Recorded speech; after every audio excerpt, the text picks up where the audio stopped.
connecting to the internet. Internet. Networking software. World Wide Web thing on a computer today. Computer. Net Surfer Pro. Hey, what's up? It is October 1989. I am super excited for today in we're calling this a podded cast. We're hoping that it's going to really catch on. Yeah. So remind me again the reason why you chose that name.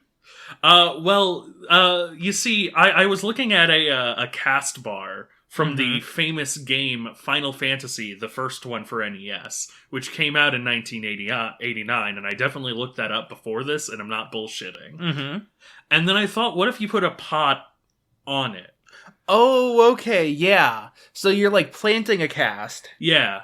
So it could become like a cast tree or a cast bush? Well, cast bars were famously taken out in the current year, 2004, with the video game Lost Odyssey for the PlayStation 3, which came out in 2009. Mm-hmm. Which is what it is now. Yep. Anyway, welcome to 2020. We're hoping this is going to be a really cool year. Sorry, I completely lost myself. I just happened to get unstuck in time recently, and so I'm keeping track of all the timelines that I'm in. I see. I understand now. You got abducted by those hand aliens. Yeah. The handies, they like to call themselves. Yeah, the handies. Not the Tralfamadorians, the handies. That's my word for them. Mm-hmm. Is that their word for them? So welcome to Net Surfer Pro. Yeah, so I understand you've been unstuck in time. Is there anything you, find interesting about this? At the very least, the future must be pretty weird, right? So here's the thing about being unstuck in time. You can actually only go backwards. Oh, okay. See, Slaughterhouse 5 is written after his death. And so, he already experienced all of it. But now I'm currently here going forwards. So, but I can okay. So this is the furthest you've been. Yes. Okay. And it's like if you were to say, play a video game on a computer that wasn't originally on the... You know what? Let's strike this from the record. Forget I said anything. Let's strive this from the record. Shut up. Okay. That's not a good segue. Personally, every step that I take is going to be the furthest I've ever walked from home. What about that step? Oh, that step? That was a step back, actually. Yeah, because you stepped on my foot! Oh! That's a step back in our relationship. Okay, so we're deteriorating fast. I think we're both becoming unstuck from time and becoming unstuck from any sense of realistic thought, logical thought. Yeah, but hey... We're flailing. Welcome to Net Surfer Pro, whirlwind ride through the World Wide Web. I am, of course, your co-host, Galen. And I'm your host, Matthew Marisa, and this is the last episode of Fighting GamePril. Yep. We did the thing again. Yeah. I'm pretty sure every time we've done a theme month, we've gone over by a week. Yeah. If not more. And I believe specifically the last time we did this, it was in fact April, and it went into May as well. Yeah. So this is Fighting Maypril? Or Gmapril? Fighting May, because that's what you do in this game. Yeah. So... But before we talk about that, I would like to go into a corner here, if I could. Ooh. Maybe not a fact corner. It's more of a fiction corner. Mm-hmm. I'm going to call this the analog corner. Nice. So there was a series that a friend recommended to me called Angel Hare. Angel Hare. Oh, like a rabbit. Yes. It is a pretty short series. The whole thing was about 20 minutes. That does not include the 20 minutes of music that they add in afterwards. And I just wanted to briefly talk about it. Now, I did not tell you about this. Correct. This was sort of a surprise jump scare? Yes, this was a bit of a jump scare, which is, funnily enough, not something that's actually in the series. Oh, that's so funny. So... This is actually a really interesting series. The idea here is, there was a show called Angel Hare, and it was sort of like a Veggie Tales, Christian programming sort of thing. And the creator, the narrator, Jonah, he finds an old VHS, he plays it, And it's like, this cute little character called Gabby Hare, and she comes down to her badger friend named Francis, and she's like, oh, well, we have to have hope, hope in the future. But then he puts in his old recording, and Gabby's like, what's your name? Oh, your name is Jonah? That's a very good name. And it's like, I see. And so, again, I'm going to keep this very brief, partially because one half of us has not watched this. Yeah. This is more of just an overview review, an over-review. What are you doing? I know we're explicit, but we're not that kind of explicit. Yeah. It's a good thing that this is an audio program, or otherwise I don't want to know what you guys would be viewing right now.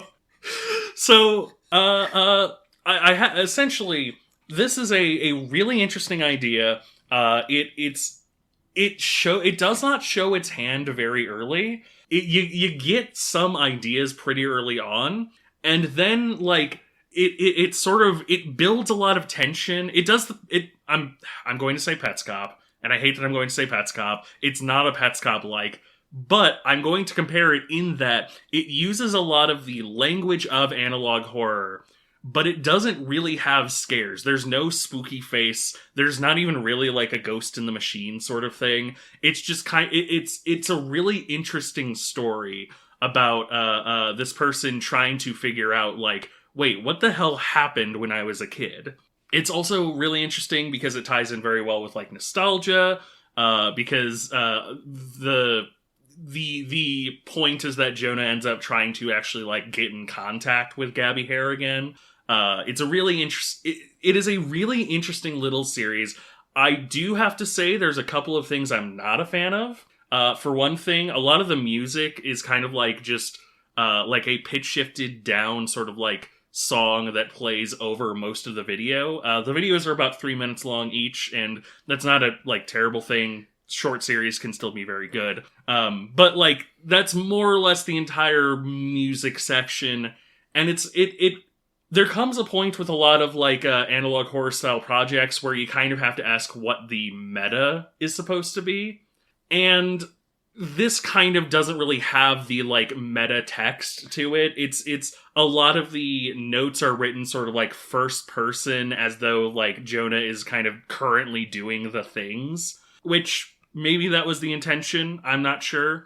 But I am critical of it because I think that it was a really good idea. I think it was pretty well executed, and I really hope that the creator creates not necessarily more of it, but more stuff like it in the future. I hope that the creator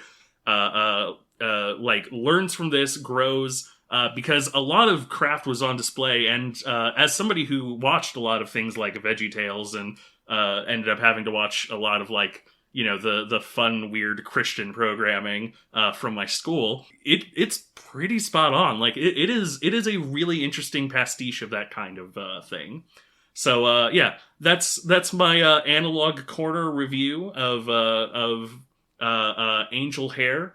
Really good series. I would recommend you check it out. It's 20 minutes. So, I'm going to give you some lore here about me. Go ahead. I remember very vividly going to opening weekend of the St. Louis Mills Mall, which is a mall I'm kind of obsessed with because I had seen its rise and fall in a blaze of glory and Icarus-like hubris. Yeah, in real time. Life. Yeah.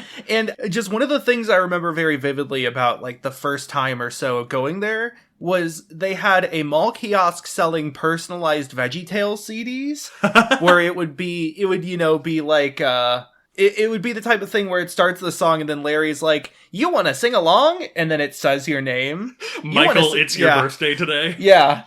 So when you said the rabbit just said the character's name, I'm like, oh, it's one of those. You went to the kiosk and bought the Jonah version. Yeah. Would you like to sing a song with me? Jonah.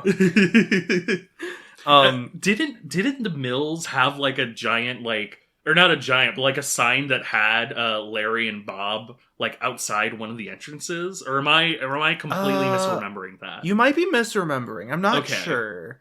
You might be thinking of the PBS Kids mascot. Yeah, because it was sponsored by PBS Kids. Yes. Okay, that's what it was. Yes. Also, I as far as like just before we get into the meat and potatoes of the episode, I did want to bring up one thing that I'm a bit of an anime head at times, mainly manga, but when there's a good anime, I'll watch it because, there's stuff to be said about animation. So I was going to watch the first episode of Oshinoko, which is a manga series that I've caught up on, but I wanted to see the episode because it's like currently the top rated anime of all time. Yeah. And, I didn't realize it was an hour and a half episode for the first episode. Oh, no. I was like, I understand completely. It goes over like so many chapters of the manga in that first episode, and it doesn't waste a moment. But like, man, nobody told me it was that long of an episode. Yeah, that's it's a movie. It's like more than prestige TV. Yeah. Like, it's one thing when like I'm like, oh, I'm gonna watch the next episode of Ted Lasso, and it's an hour long, and I'm like, oh, that is a long episode of TV. Like, Jesus. Yeah. Where does the TV end and the movie begin? It's like, at what point does a TV show stop being a TV show and start being several movies? I would say that the point that you aren't willing to binge it all the way through in like 2 nights. Yeah. Or tonight. I mean, I didn't even finish that episode of Oshinoko in one night, so... I mean, that's fair. Look, if it's an hour and a half, it's a YouTube video essay, and you can click away at any point and come back to it. That's my personal view. Yeah. Yeah. I mean, I've listened to video essays way longer than that, though, so... I mean, yeah. No, that's what I mean, is that an hour and a half is the minimum amount of time where a piece of media can just be easily clicked away from and come back to at a later date. I'm talking movies, I'm talking albums, I'm talking movie albums, I'm talking album-based movies. Oh, yeah, like what Fall Out Boy did for Save Rock and Roll. Yeah, or what that one J-Rock Are you talking about did. Eve? I believe so, yes. Yeah. So, speaking of J-Rock... Hey, yeah, that's speaking of J-Rock, so, I like it. Fighting Game May. We have talked about a platform fighter in the form of Rivals of Aether. We talked about a poverty game Kusoge in the form of Ultra Fight Dakyanta 2. Let's talk about a much more normal fighting game this time. Yes, if there's one word I would use to describe this game, it is normal. It's at least... It is a much more traditional fighter. So when you think about like mainstream fighting games, it's usually Mortal Kombat and Street Fighter, maybe Tekken, maybe Soul Calibur. Yeah. I feel like those are ones that like a lot of people know, especially Mortal Kombat and Street Fighter. Those are the things you see in Family Guy. Yeah. And those games have history is a big part of it. They were part of the arcade boom, and they have the longevity. They have recognizable characters that have become standards. Like, the Hadouken as a move is such a common pop cultural touchstone. Yeah. It was in fucking the Shazam movie. Yeah. And, finish him and all that. And Mortal Kombat was a big part of the whole, what was his name? Jack... Oh, Jack Lieberman. No. Oh, no. John Lieberman and Jack Thompson, I believe. Yeah, I was like, it's not Jack Johnson, but the sort of anti-video game battle that led to the creation of Ezurb. Yeah. So those are the fighting games that are often considered mainstream, and there's sort of a few commonalities between them. Tekken definitely less so. Tekken and Soul Calibur have some similarities because they're 3D games. But I think Mortal Kombat and Street Fighter are ultimately very similar, despite what people may say. Yeah. Like, sure, there's differences in inputs and balancing and, like, animations and character design, but I think the games are similar in that they are 2D, low to the ground, jumping is bad, there's no air blocking, and it's mainly based around spacing. Yeah. Like so much of the game is based on how long your specials reach and how long your normals reach, and how you can bait those out and space them. Also, DPs are good. I mean, I think I would go so far as to say that, like, Capcom is a really notable, one of, like, the big fighting game companies. Yep. And NetherRealms is another big one, and Namco is another big one. Yeah. I would say those are 3 of the main ones, but that's not the entirety of fighting games, and especially nowadays, when it comes to competitive fighting games, there's one company that I think stands pretty much the same level as Capcom, in Namco. NetherRealms is casually popular, but competitively it's not so popular. Yeah, NetherRealms is kind of a bit of a pocket of its own, which isn't inherently bad. It's more just sort of like, I feel like, yeah, getting into Mortal Kombat and getting into the broader fighting game community are like nested, but not inherently the same subject. Yeah, it's similar to how the Smash community doesn't often overlap with traditional fighters. Exactly. The NetherRealms community is its sort of own community. Yeah. Yeah. But so what I'm getting to is that Arc Systems Works is one of the biggest names in fighting games that like mainstream audiences have not really heard of until recently. So Arc Systems Works, they create what are known as anime fighters. And you might be thinking this is something like Naruto Clash of Ninja or Naruto Ultimate Ninja Storm or Dragon Ball Z Budokai Tenkaichi, and while they have made games that are anime tie-ins, which I will get to in a second, anime fighters as a whole has sort of a different connotation. Because, for one thing, the characters look more anime than Street Fighter characters, which is kind of weird to say, but there's a lot of Street Fighter characters that look very comic book-y rather than manga-y. Yeah, Guile is definitely like a pastiche of, a lot of like American tropes. Or like Balrog or Bison / Dictator or Sagat or Balrog. Like the use of shading and proportions in Street Fighter characters feel a lot more Western. Yeah. And of course, NetherRealms is heavily influenced by, American comics, which is why they ended up making DC fighting games. Yeah, heavily influenced by like American comics, a lot of like old slasher movies as well. Pulp horror. Yeah, pulp horror. Kung fu movies. But Arc Systems Works has much more of an anime influence in terms of character designs. And I mean, I feel like I can't really go into what that exactly means because that's sort of a huge thing. But a few notes is that like characters tend to have less realistic proportions, but they're more exaggerated in a lot of ways. The outfits are less practical or realistic and more outfits for the sake of being cool. Yeah. And notably, characters often have really extravagant powers or weapons. Yeah. A sort of big focus of their games is every character being unique, not just in terms of how they play, but like their moves, their aesthetic. They have like elemental attacks or big sciencey weapons. They are known for a few series. So I mentioned that they made some anime tie-ins. They made the older JoJo's fighting games. Yeah, which also kind of have a bit of a community of their own because they look really interesting. But famous classic Kusoge with such characters as Pet Shop, the banned character for being tiny and flying. Hokuto no Ken, the fighting game, Fist of the North Star, which we noted as another notable Kusoge due to the basketball combos. And recently, in the past decade, they made Dragon Ball Fighter Z, which is the Dragon Ball tag fighter. Now, I want to also mention that anime fighters also carry a certain mechanical connotation to them, which is that they tend to have air blocking, better air movement than traditional fighters mostly do, and more air options in general. Usually they have more dedicated like run buttons, and they tend to have bursts. So, in Street Fighter and Mortal Kombat, jumping is bad, usually. Yeah. Because it's much more of a choice of like a move you do. Yeah, you have to commit to an entire jump quite heavily. In anime fighters, you tend to be able to jump, block in midair, meaning that you can, get hit by a move and you're not dead for jumping. Yep. You could air dash forward and back. Characters often have double jumps, which leads to a lot of air control already, even without other things going on, and a lot of anime fighters have a lot of other systems going on. It leads to sort of what some people will call air footsies, even. And this sort of gives it a much more mobile playstyle. Yeah. May I present a theory real quick? Mm-hmm.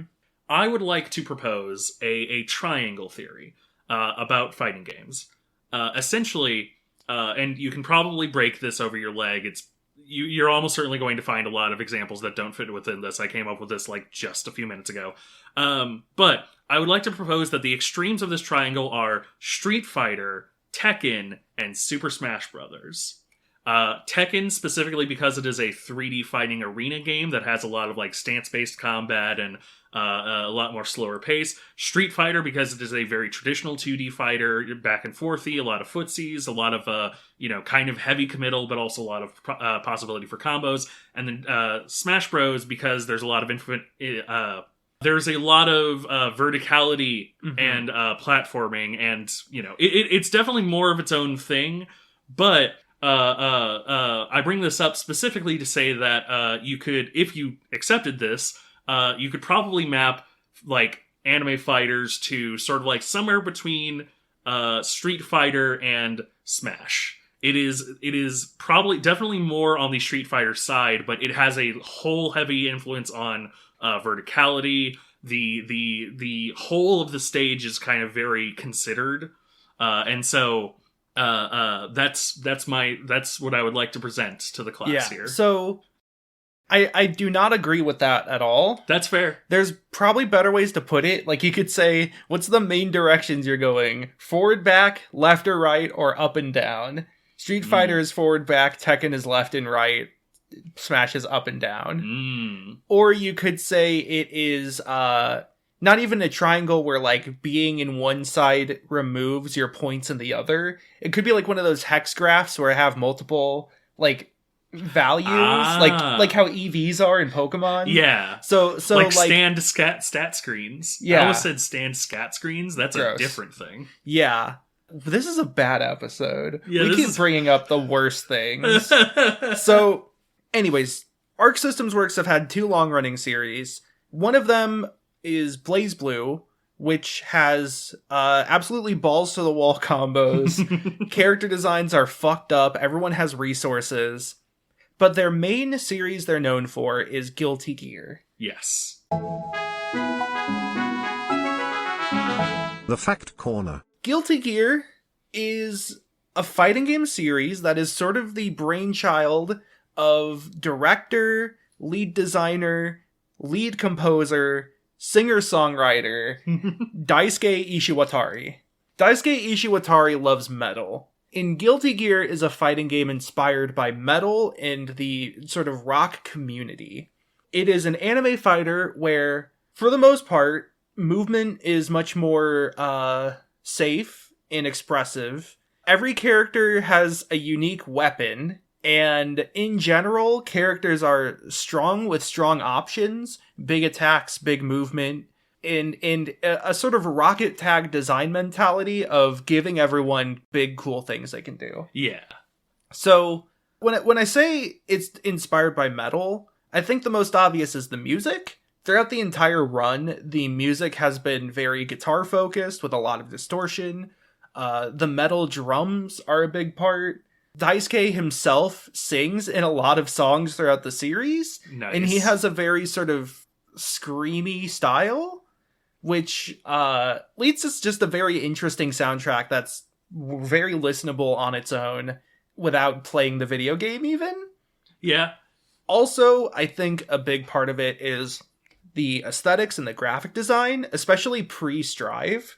Especially Accent Core. Accent Core has like it looks like an album cover if you look at just like the main screens. It has like this very grungy, metallic, dark, sort of obsidian almost, brimstone-y, like backgrounds. Yeah.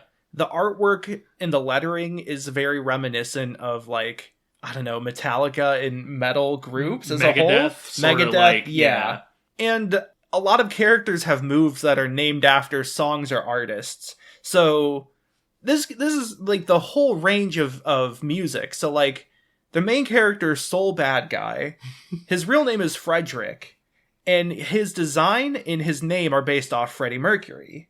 There's a character named Testament who has a move called Symphony of Destruction. Bridget has the move Kickstart My Heart. Kai has Ride the Lightning. Yeah. Yeah. Sting like the guy, etc. Yeah. Unholy Diver. Unholy Diver. Yeah, is the famous example. I'm surprised there's no Dio. Or like there's the character Kuro Dabari Jam, who's named after the band Blackberry Jam. Nice. Yeah. ABBA is named after ABBA. It's great. It's so good. But also, a big part of Guilty Gear that is very metal is the way it treats people. Yes. So, okay, Guilty Gear characters. First, I need to explain something. Guilty Gear has become kind of infamous for its lore being convoluted and complex. It just has proper nouns that are interesting terms, but it's nothing too different from, like, Coheed and Cambria. Like, they have the front yard and the backyard, but that's just like the real world and the spirit world, essentially. Here's what you need to know. Here's Professor Twack's, Professor Matthew Marissa's breakdown of Guilty Gear lore in 10 easy steps. Alright. There were some scientists. Okay. Soul Bad Guy was one of them. They made the Gear Project. Alright, you've lost me. There's no way Soul Bad Guy was a fucking scientist. I've seen that man. No, you haven't seen that man, who is a different character from Soul Bad Guy. Damn it. Fucking Hideo Kojima-ass names. Yeah, it's honestly easier to understand than most of Hideo Kojima's stuff. Yeah, that's fair. I would say, like, Metal Gear Solid 1, and then harder to understand is Guilty Gear, and then harder to understand is, like, MGS2, and then Death Stranding. Gotcha, of course. So yeah, they made the Gears. The Gears are, like, hyper android people, kind of like iRobots from Coheed and Cambria's The Amory Wars. Okay. There was a war between humans and Gears. Humans won. Gears mostly got wiped out. Technology just kind of worked differently. Like, I think it's like computers stopped working? Something like that. Okay. Technology was set back. I could be wrong about that part. Don't quote me on that one. Soul Bad Guy now roams the earth fighting Gears. Because, spoiler alert, he is also a Gear. He made himself a Gear. There's a lot turned of... myself into a Yes, Gear. I wasn't going to bring it up. Yeah. He turned himself into a Gear, Morty. Okay. Yeah, There's really, a lot of other, like, storylines going on. That man is this weird guy who's, like, pulling strings behind the scenes to cause a fight, but I don't know if his actual machinations are a thing. Johnny leads a band called the not a band, I guess a band of pirates called the Jellyfish Pirates. Chip is a bounty hunter. There's a few, like, assassins like Eddie and Milia, and they all have weapons. Magic is only available, like, only Japanese people can use magic, but magic does exist.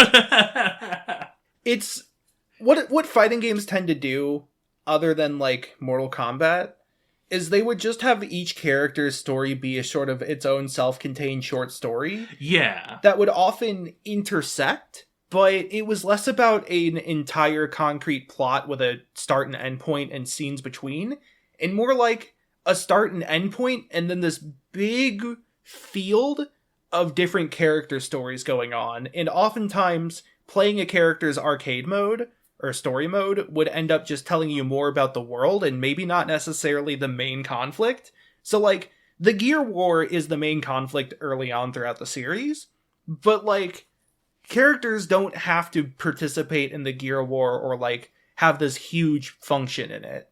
It's just sort of, they're part of the world. They're important characters doing things. A war is happening, but, like, you know, wars happen in real life and not everyone's in them, so... Yeah, I'm not in a war right now, I think. I'm in a Godzilla war for monsters. Yeah, so that's the story of Guilty Gear, essentially. But what you need to know, though, is that while every character is sort of their own person, the characters are also very cool, and they're very inclusive and diverse. I think, like, diversity and inclusivity is a core part of the ideal metal experience. Yes. Metal, much like punk music, is one about counterculture, and that means that it's about sort of uniting outcasts, anybody who does not fit the mold, and thus, minorities, people who are not considered part of the straight cis white class. Yes. They are brought together in refuge there as one. Yeah, I don't make a lot of explicit... what I'm about to say is, I don't make a lot of, like, explicit statements about the history of various movements. we're very explicit about our general politics here on the show. But I do definitely want to say that, like, having, learned and studied a bit of the history of, like, punk and a bit of it metal as well as, like, some other countercultures and stuff, essentially I would make the very strict argument that if you're not in it for all of it, you're not actually punk. Yeah. That, people, leftists will always argue with each other, but if you're not willing to, if you look at a trans person and think that they're a problem, you're the problem, actually. Yeah. And so Guilty Gear has representation. It's very good about that. Yeah. It has, there's Venom, who's a gay guy. He doesn't have a shirt. It's great. Nice. Bridget is famously a trans girl, and Testament is non-binary. Testament's great. Goals. And so, like, Guilty Gear kind of blew up recently with the release of Guilty Gear Strive. I haven't even gone over the history. By the way, just want to know, the first Guilty Gear game released in 1998, which is the same year I was released. God damn. And there's been several installments since then. Of note is Guilty Gear 2 Overture, which is not a fighting game. It's like a weird RTS. Interesting. Yeah, very interesting. You don't have to play Overture. But some of the main releases are Accent Core, which released... Wow, that was like 2005? 2006 was Accent Core. Guilty Gear Xrd, which was the next major sort of change. You can think of it like individual games that have multiple versions. So Accent Core was a reversion of X2, and then Xrd, XRD, was released 2014, or something like that. Sorry, the wiki is very bad. And then Strive was released in 2021, with Strive being the most recent system balance-wise and everything. And they've just been doing patches and DLC for it. So, Strive was decently popular when it came out. It was, the new Guilty Gear. It had a lot of momentum from that. It has absolutely beautiful animation. Arxis have some of the best animators in video games right now. And I don't think that's a controversial statement. No, it really isn't. It's really good animation. They're wonderful at using 3D animation to have the same style of like 2D sprite work, but with all the flexibility of 3D animation. Yeah, there is a specific style of 3D animation that, like, essentially conforms to 2D principles. It is all about where it is facing at this moment. Mm-hmm. And while Strive does have obvious moments where, like, it it does the full 3D render for, like, super attacks and stuff, I would not be surprised, like, if you just tilted the camera, 45 degrees, if a lot of the characters looked very silly, because they're not like posed for that angle. They are posed for the 2D plane. That's sort of a good point. Fighting games animation is so intrinsically tied to gameplay because it's all about readability. You need to see what's happening at a given moment. How the actual hitboxes and frame data translates to the visual experience, which then translates to your eyes and then to your brain, such that you can react to or, think about what's happening. That requires animation that, like, matches the frame data. So if the startup is 4 frames, then you need to have a 4-frame startup animation. Yeah. But then also, like, the hitbox has to match the animation. And for games like Smash or Mortal Kombat or Street Fighter, They tend to design characters' body to match the hitboxes. Yeah. But there's not a lot of room for, like, squashing or stretching. Yeah. So when a move has to be bigger than a character, they have to use, like, particle effects, like fireballs, for example. And Street Fighter is kind of better with this. NetherRealm's kind of very infamously doesn't really maneuver or shift or morph their models. They just kind of skeletally bend them. I've seen more than one video about how kind of bad NetherRealm's animation is in their game. Yeah. And that's not necessarily my objective opinion, because I haven't played any of their games. But looking at them, yeah. Yeah. And so the benefits of sprite artwork is that you can customize it per move to be exactly the right size and shape and have all the fun features of animation like squash and stretch, and anticipation and recoil and all that. Squash and stretch. That's what Dulcim does, I believe, yes. Yeah, that's also another word for like Wario and Waluigi, or Bob and Larry, or Yep. Rosencrantz and Guildenstern. So Squash and stretch would actually be a very good name for like a classic duo of like bad guys. Oh, one of them talks like this and the other one talks like this. Exactly. Anyway. Yeah, so and so what ArcSys does is they just do that in 3D. Yeah. Basically, the game has good animation. It looks good and it feels good. And yeah, so like, I think there's a few moments to talk about when Strive blew up, though. This is sort of a big thing I've talked to my fighting game friends with, is like, the Strive player base is so different from the rest of fighting game player bases. And this is going to sound very gatekeepy, and I know that, but there's a reason. It's that, like, Strive is so many people's first real fighting game, or, like, first traditional fighting game.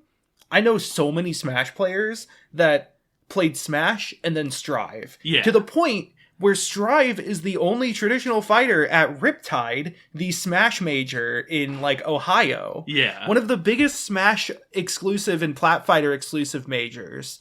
They have Smash, Rivals, Splatoon, and Strive.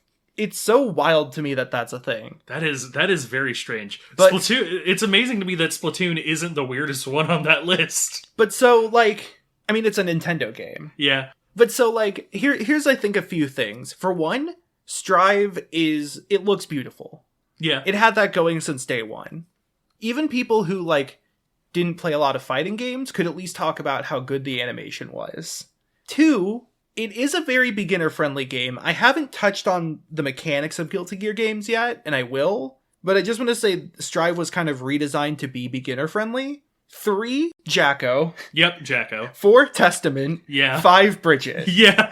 This is 100% correct. Yeah. It is, There was the character who became a, like, animation meme because of a horny pose. Yeah. And then they created the non-binary character and the trans character. And everyone was like, yes, we love inclusion. We love diversity. We love being represented. Yeah.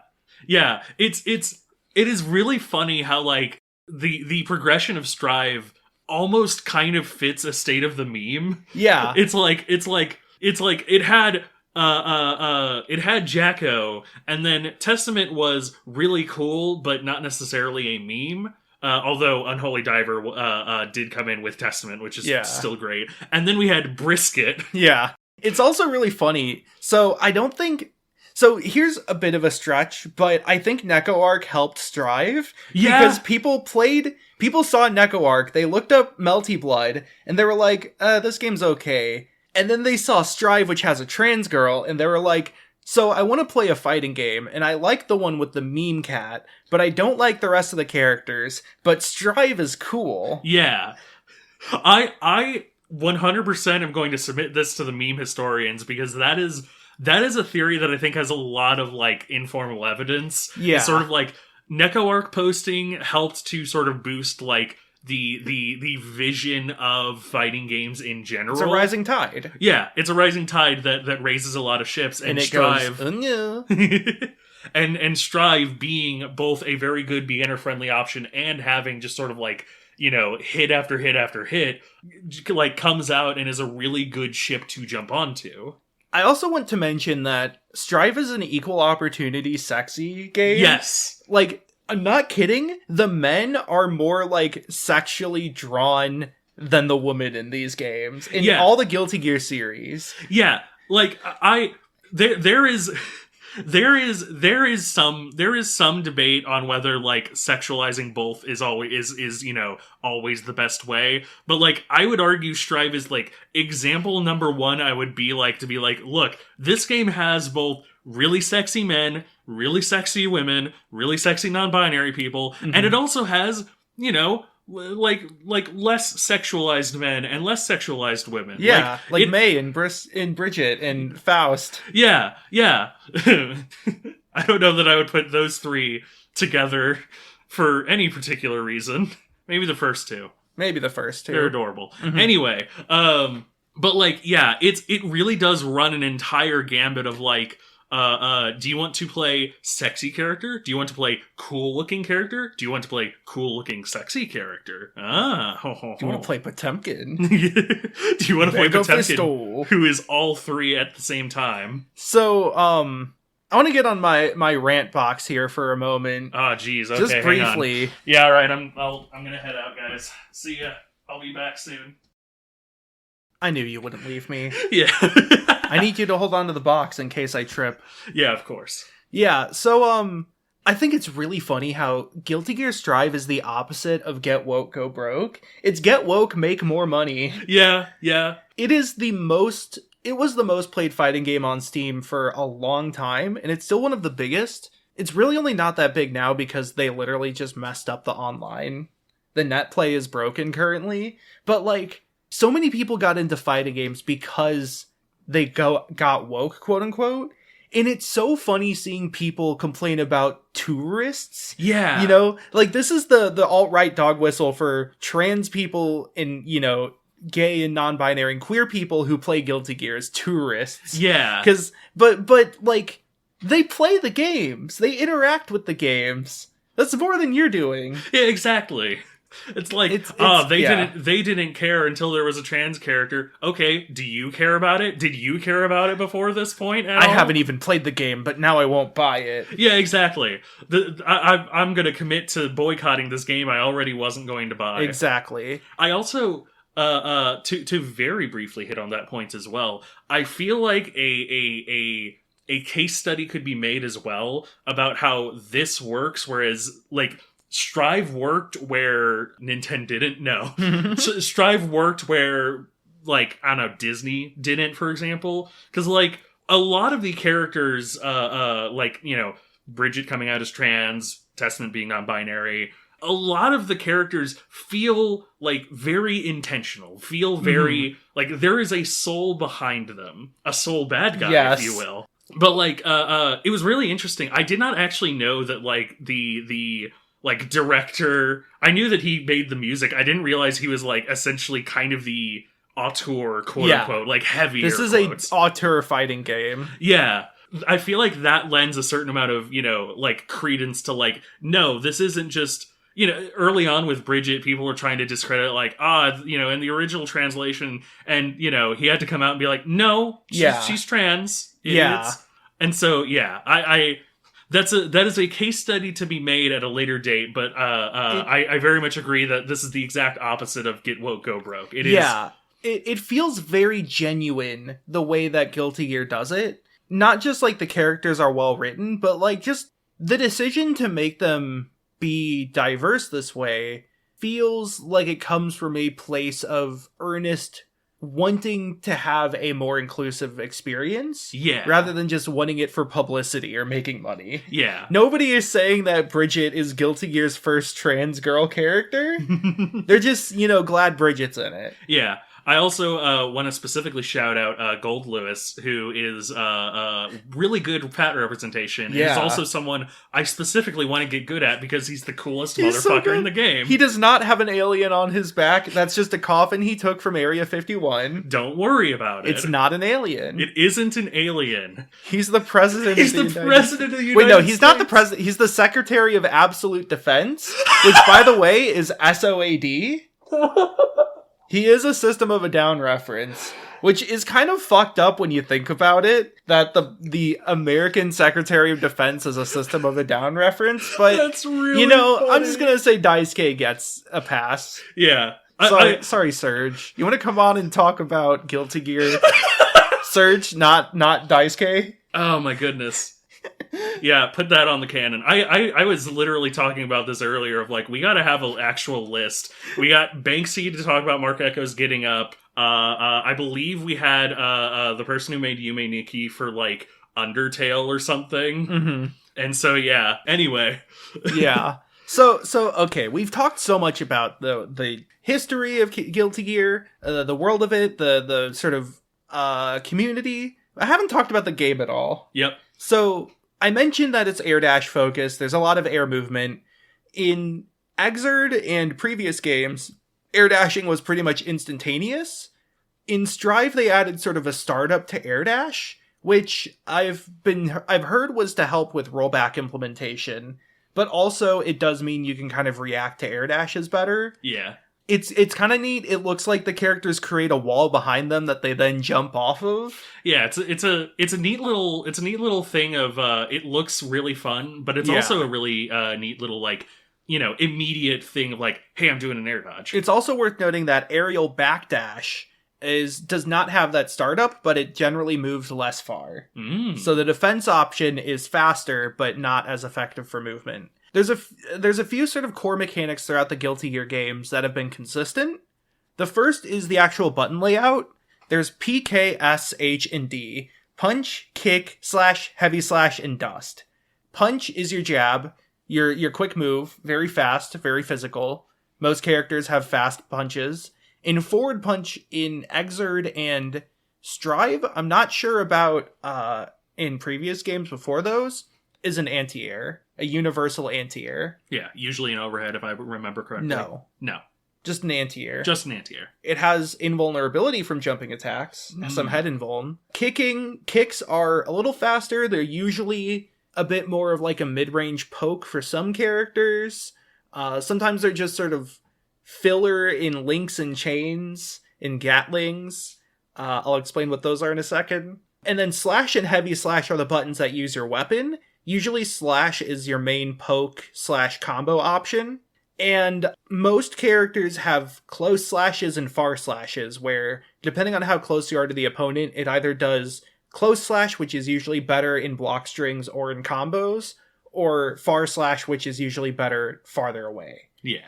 Context sensitive. For example, in Strive, Soul Bad Guy's close slash has a very weird recovery data on it. That means that it often trips people up if they're trying to, like, mash out of defense. You can usually do the close slash and then do, like, a punch to counter hit them. Whereas if you're far away, it just swings his, like, lighter sword, which, you know, is a decent move at filling up space. Heavy slash is weird. Some characters, it's, like, unique actions that are awkward. Oftentimes, if characters have a, like, command overhead, it's on this button. Some characters, it just does something completely different. A big example is Bridget in Accent Core. She doesn't work like this in Strive, but in Accent Core, the heavy slash button would throw her yo-yo, and then it would stay there, and then all of her specials interacted with the yo-yo based on its position. This is the Y button in Chianta. This is the sort of like... Sort of, but not really. In that, like... It's sometimes just a normal button. Like Soul's heavy slashes are pretty much just more buttons that are a bit slower, have worse recovery, but are stronger. Maybe they have like better combo tools.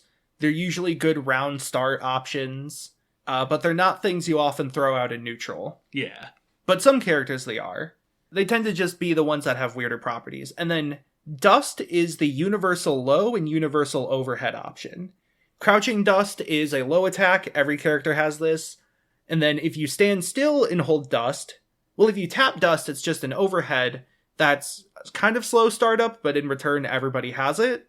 If you hold it, you charge up Dust, which lets you either, like, slam the opponent into the wall so you can hit them a bunch, or it knocks them into the air where you can do an air combo. Yeah. It's like a cinematic thing when you charge Dust all the way, where it's not always beneficial and it's not usually better than a normal combo, but it's sort of guaranteed damage most of the time.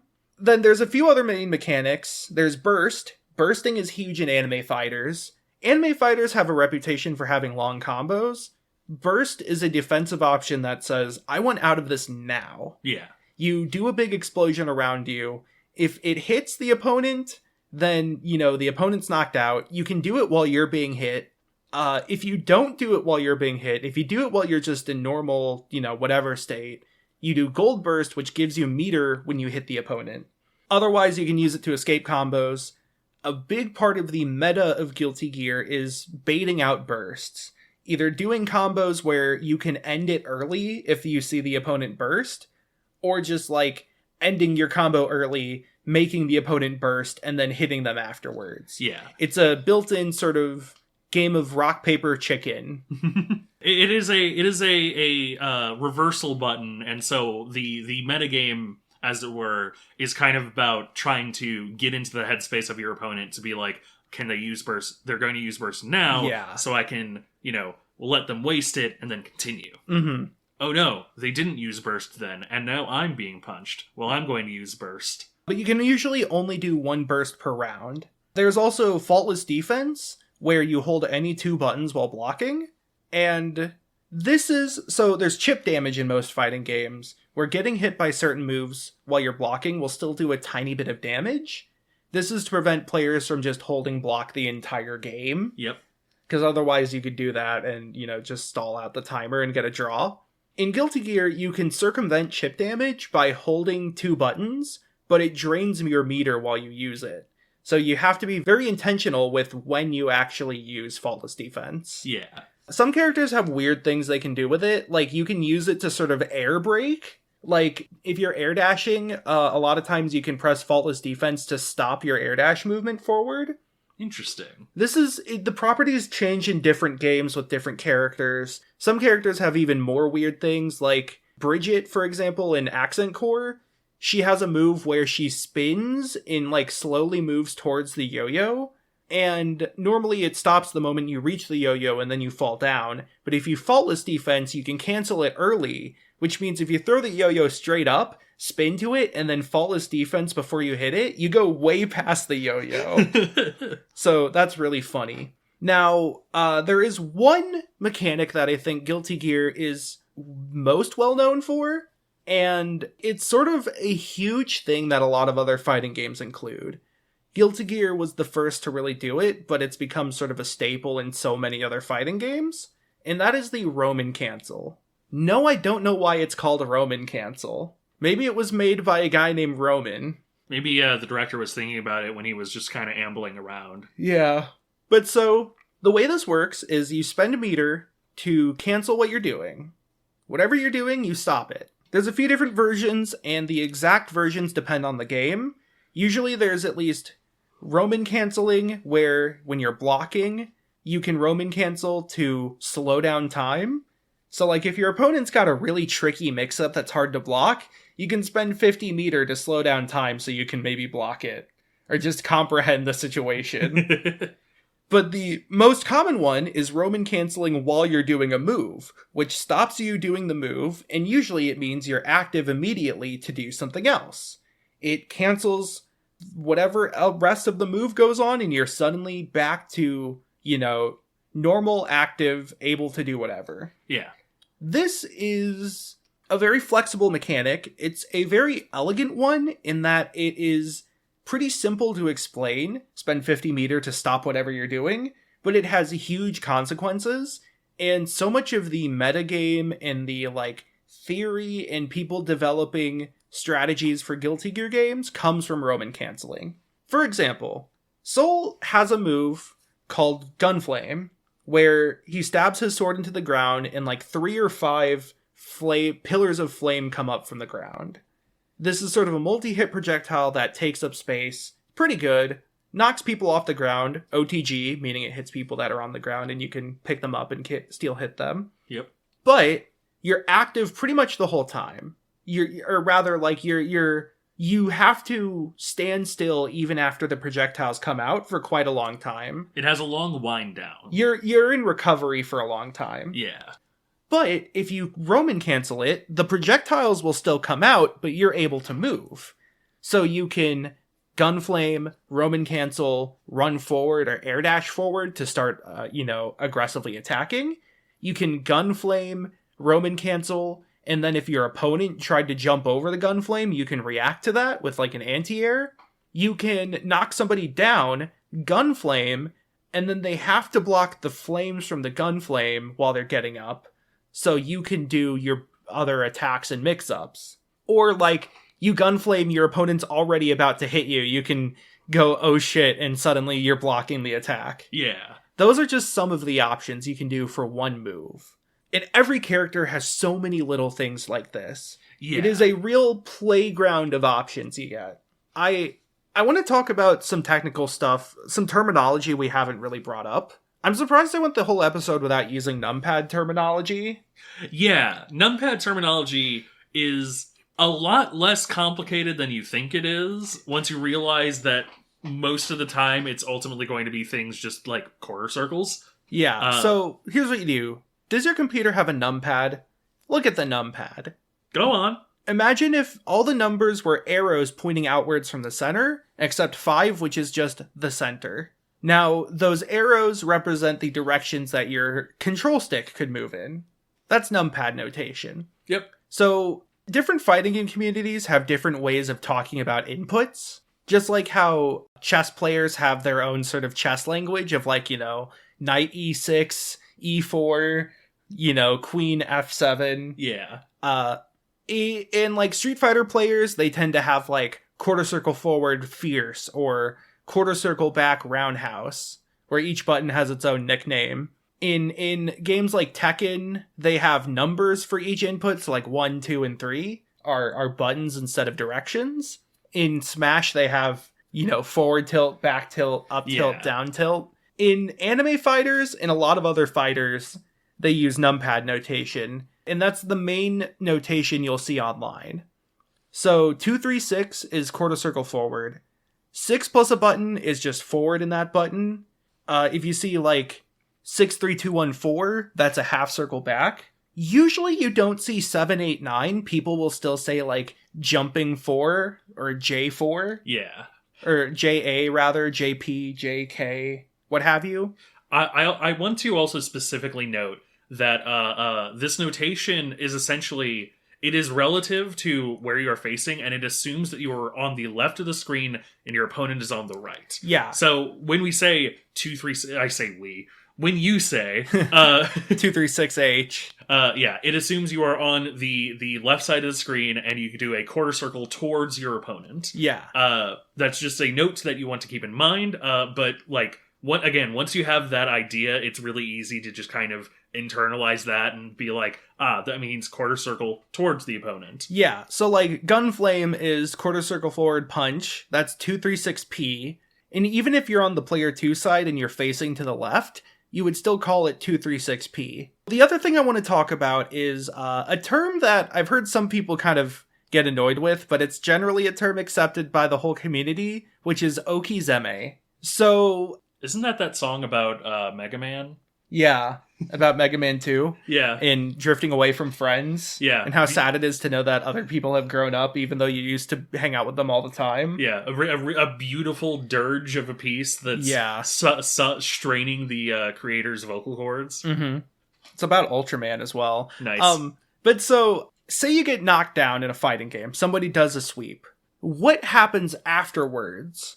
Okizeme is what the attacker does to the person who is getting up from the ground. In some games, this is pretty simple. Street Fighter Okizeme tends to be jump up and do an aerial move like a aerial heavy hard kick, where it hits the opponent as they are standing up, and then you land and you're still free to attack. You're active before they are. Or it might be just throwing a fireball while they're getting up so that they block the fireball. They can't immediately move or do an attack. Yeah. Anime fighters kind of typically have a huge focus on Okizeme. And so like in Guilty Gear, the thing I mentioned where you can use Gunflame and then when the opponent gets up, they have to block it. That is an Okizeme setup. And when people talk about a character's ability to do Okizeme or their options, they call it Oki. You'll hear this a lot in Guilty Gear. Every character has Oki. Milia, her Oki is she sets up the spinny disc move, and then she air dashes forward and back, and you don't know which side she's going to be on. Faust Oki is he throws a bunch of items up, and one of them might be really good. Potemkin Oki is he's just going to pot buster you again. Jump the pot buster. Oops, he did the anti-air command grab. You idiot. He thought he was going to pot buster. And some characters have, like, more of an Oki focus, an Oki Foki. Like, some characters like Axel. Axel's this huge long-range zoner with a scythe. He also is based off of Billy from King of Fighters. Like, he's pretty much just one-for-one Billy from King of Fighters. Yeah. But Axel has this big sickle that he can swing from the full screen. But he doesn't tend to have, like, fantastic Oki. because he has this full screen potential. And then you have a character like Ino, who has some full screen potential, but has ridiculous Oki, because her full screen capabilities are generally for the purpose of getting her in against other opponents. And then once she's in, she like has all these setups to like command grab people or do hits. Another term you'll hear is meaty, which is when an attack is started while the opponent's knocked down and unable to move, but it's active when they get back up. Yeah. So, like, I'm pretty sure Soul has a lot of meaty options where, like, you have to block when you're standing up because they've already started an attack. Some characters have great meaty options, but they don't have great, like, setup Oki. There are some characters who have ridiculous Oki. Like, in Exert, I play Heiyun, who I've talked about on previous episodes, and his Oki is nuts because he creates this ball that stands there for, like, 4 hits, and you can move it left and right. So his whole game plan is, like, very patiently wait for the opponent to mess up, knock them down, and then get them in the Oki blender, where, like, you put the ball on the other side of them, and then you do, like, 3 mix-ups, and then if none of them hit, then you also have a DP you can use. But like, in Street Fighter, very few characters are strictly Oki-focused. A lot of them have it as options, but it's usually, like, just in the form of meaties. Meaty jumping attacks, meaty, punches or what have you. Whereas in anime fighters, you will have characters who put, like, 3 things on the screen that then will, like, hurt the opponent or give you options. And they have so many wacky Oki setups, but everyone has it. Yeah. Like, there's this guy named Answer in Exerd. He is a ninja who's talking on his phone. He's, like, the secretary of another character. He's the secretary of Absolute Defense. No, sadly. Damn. But his thing is that he puts these scrolls up that he can, like, jump between. And it means that from those scrolls, he can jump to another scroll, he can do an overhead, he can do a low, or he can do a command grab. Or he could just leave. He could fake it out. He could do nothing, wait for you to do something, and then punish you. He's like one of the worst characters in Exerd. Everybody has stuff like that. That's just the whole game is people with fucked up Oki. Yeah. And that's part of why people love it, is like, I said Rocket Tag earlier. Rocket Tag generally refers to Quake and Doom and Unreal Tournament, and the idea of, like, a game where your momentum is so fast and your attacks are so strong, but since every player has those options, it's balanced. Yeah. It is sort of power fantasy, but both players have the same power level, and it's high power level. Yeah, it's like Dota, competitive EDH, and Guilty Gear in similar anime fighters like BlazBlue are very much the Rocket Tag of fighting games.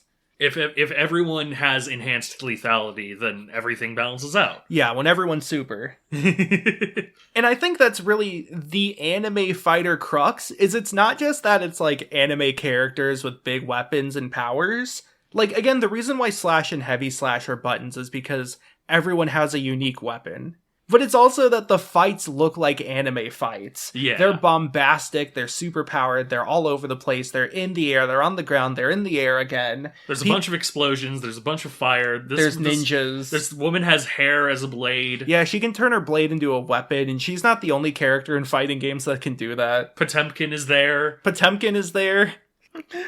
Everyone is here. Where's Potemkin? Sex is like Mario Kart. It's hard to finish first, and Wario is there. That's gonna do it for this episode. I hope you enjoyed Fighting GamePril. Yeah, I'm really happy you brought up the rear there. I was really worried that I was going to be the only one to really be saying embarrassing things this entire time. So, it's really nice to... We've had a rising tide. Now every ship is sinking. Yay. Help us. The tide's too high. The joke, I had a joke I was workshopping earlier, which was, there's Slash and Heavy Slash, but there's no Light Slash. That's Slash Fiction. So thank you very much for tuning in for Fighting GamePril. Yeah, I hope it was informative. I hope you had fun. I know I did. Play fighting games. They're cool. Yeah, play fighting games. There's so many fighting games. This was an experiment in sort of being like, hey, fighting games. What are they like for someone who doesn't necessarily get into fighting games? We've barely scratched the surface. Yeah. And, like, I did not speak on a lot of the mechanics because obviously I didn't know a lot of the specific ones. It's been a difficult while. Yeah, I know. It's been a difficult while, which is why Fighting GamePril became into Fighting Maypril. But we did play a good couple of times, and like very easily I could see a lot of the skills and stuff transferring over. It's once you get into a mindset that is not like exceptionally difficult to get into, it really just becomes a game of options. It becomes a game of, quick versus strong, big bombastic versus, safer. And so it's like, I had a lot of fun. I found like 5 different characters that I was individually like, this seems fun and I kind of want to develop this. So and part of why we ended with Strive is because I really wanted to highlight the community aspect of fighting games. Yes. Part of what I love about fighting games is that I can hang out with friends, make new friends, travel to places for these big tournaments and hang out and go to arcades and eat food from local restaurants and, just have a really good time with friends I've made because of some video games. Yeah. The fighting game community is much more than just 1 or 2 fighting games, and I almost feel like I was doing it wrong when I just played fighting games and didn't interact with the community. Not that that is wrong. You could just play net play by yourself and that's fine. That's okay. You can do that if you want. But I genuinely love the community around fighting games. Yeah. Yeah. We have both met a lot of cool people. Myself mostly through you because you have met a lot of cool people and I hang out with you a lot. And so yeah, it's there has never been a better time to get into fighting games is how I would put it. Like a lot of the sort of preconceived notions and barriers have really kind of been stripped down, and it's been getting a lot better and a lot easier and a lot more beginner friendly. It's a lot of people are very willing to help newer players, and so yeah, play fighting games. And don't forget, you can follow us on any podcasting platform you like. Give us a like, give us a rating, give us a review. Let us know how we're doing. Let us know what you'd be interested in hearing us talk about. Or if there's something you think we should check out ourselves on our own time, then let us know. You can follow us on Twitter at NetSurferPro, where we tweet out teasers on upcoming episodes. New teasers should be going up soon for the next slew of episodes. You can follow me on Twitter at Twackaroo, TWAKAROO, where I tweet out things like stuff about games I'm playing, takes, sometimes funny stuff, but mainly updates on my projects and when I go live on my stream. I stream on twitch.tv/twack, twitch.tv/twak. I stream most weekdays at about 1 p.m. Central Time to 3 or 4 p.m. Central Time, give or take. I stream competitive games, roguelites, some single-player games, a lot of GameCube games. However, recently, this month, I have been streaming Mega Man. I am playing through Mega Man 1 through 11 and X through X6 in order to raise money for the Juvenile Diabetes Research Foundation. I've done charity streams for them a few times by now, and I'm always glad to help out with that. And if people donate enough money for my fundraiser, I'll add more games to the schedule, including things like Street Fighter X Mega Man, Mega Mari, and if I raise enough money, Mighty Number 9. So if that interests you, check that out. As for myself, you can find me on Twitter and on TikTok at Galen Wilson. That's at GalenWilson0N. I post my hot takes and a lot of, videos about my thoughts on things. You can find me on YouTube at The Only Galen on YouTube, and you can find me on Twitch at twitch.tv/MachineGunVampire, where I say this every episode. I think I will actually be streaming soon. Good luck. So, with that, thank you very much, and I hope you have a good day.